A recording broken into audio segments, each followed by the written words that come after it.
Should we start? Dash? Who's this? For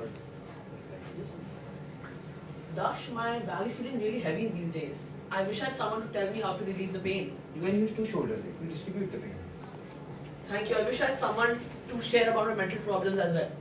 Did you find resemblance between this bag and your mental capacity? Sometimes you have so many expectations and so much pressure that you don't understand when your brain is starting to feel heavy. And sometimes these end up being prolonged or chronic mental disorders. I'm Kanwar, I am Daksh. and we are the founders of Mental Massage. In India is known as suicide capital of the world, and the second most leading cause for suicides is basically prolonged and untempered to mental illnesses. I'm very sure most of you didn't know that because in India, talking about mental well-being or seeing a therapist or psychiatrist is considered to be a taboo, and this is very normalized in the Western society. And our vision is very clear: to have a society where people are confident about talking about their insecurities and about their mental health. So our solution is very simple. We have a three-model solution: a text, video, and interactive offline services. So we don't hire at first because in a startup, we believe we don't have a capacity to have in-house psychiatrists. So we'll have the psychiatrist have one-on-one sessions with the patient, and then we'll take a commission from them. This will help our business expand, and then later we can have in-house psychiatrists which can tend to our patients and have full-time in a mental massage. Our business model. In India, total 100 million people suffer from mental disorders. If we take 10% of them who come to our visit and buy our services, that would be around 1 crore people. And even if we charge 30% commission from the psychiatrist, we will get around 300 to 600 rupees per person. And also this is a very increasing market. As per WHO, this market is increasing and it will, in the next 5 years, it will reach 25 crores. Now our revenue streams. We have 4 main methods to earn money. First is commission from therapist. As I said, this is a very short-term solution to expand our reach and to create awareness. Because in this field there is not much awareness at the point. We would create a market after there is some awareness. Then corporations. These days large corporations have started focusing on mental well-being, and we can host seminars, webinars, and interactive workshops with the employees, because a lot of them are also struggling with expectations and pressure that the companies or someone around them don't feel. Then premium content. So the therapist or the psychiatrist, they will recommend some activities or some tips or tricks that on our website that are already listed. They will recommend them as per the diagnosis.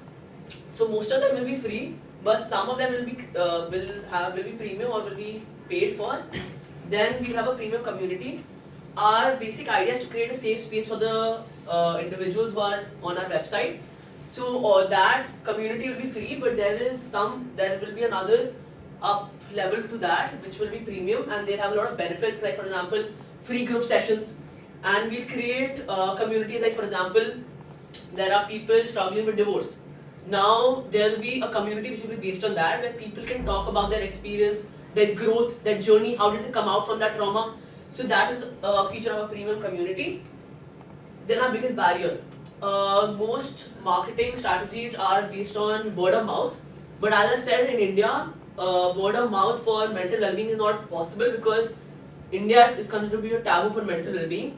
So we'll have to adapt more marketing strategies, like for example social media. Social media could be a very big source of our marketing.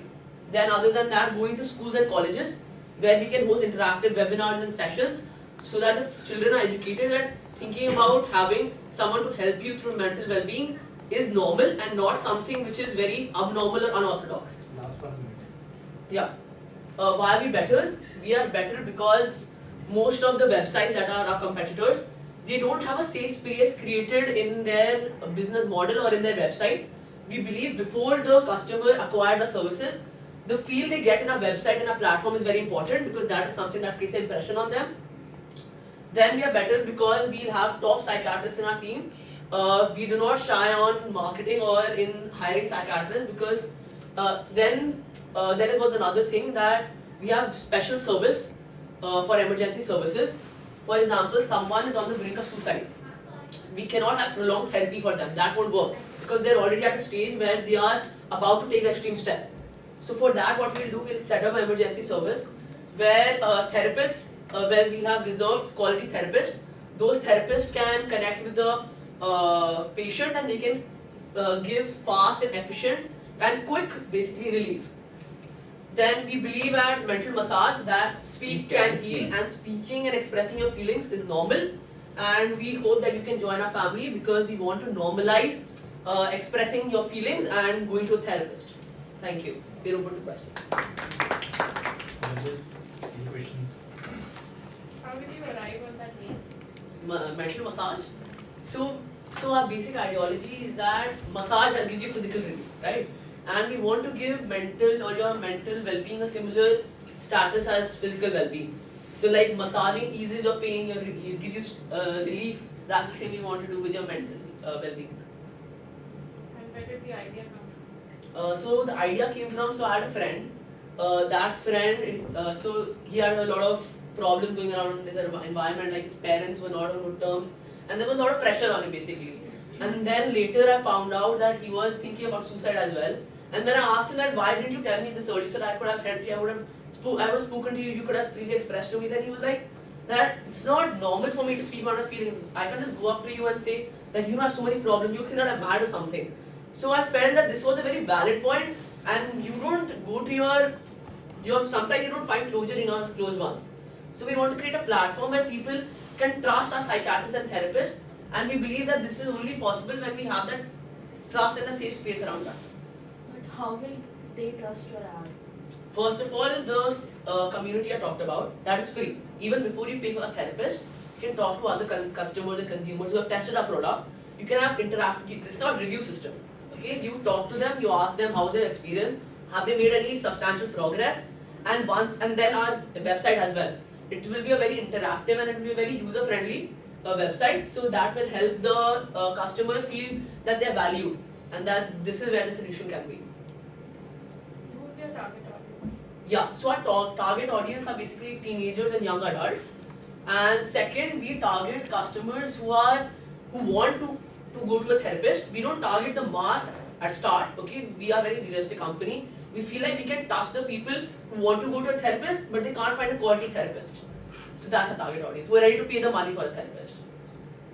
But don't you think it's a very personal thing, so it should be one-on-one, not on like virtual? Yeah, virtually also we'll have, like, for example, so those are our services. Some people find closure, like you have physical insecurities as well, right? And you prefer speaking online, not showing yourself, still having that comfort, but you don't want to show yourself. So once they have that confidence, they can try a product online first because that's a lower price than physical, obviously. So they can try all that things and then they can change to offline services. Okay, there are offline. Yeah. How will you reach out to your audience? Social media is the biggest one. Okay, we'll aggressively market on social media. Then we'll go to colleges and education institutions, schools and colleges. Then we'll also do webinars and sessions in corporations and companies. Those will be another source of marketing. That's how we'll reach our customers. Ones who are aware that they need a Yeah. counseling session or whatever, you're only targeting that group? To start with. To start with. So that will be our target audience at the beginning. We'll target those who can't find quality therapists. They are aware of their mental well-being, they want some help, but they can't find a quality therapist or someone they can trust. But I mean, there is already aggregator sites on. There are, but there are none of them which everyone knows in the back of their head. Like when you think about pizza, you think about Domino's, right? When you think about a lot of like Zomato, okay, Zomato is a very unique name. So companies like that who are synonymous with their category, we want to create something like that. Anything else? Like I wanted to ask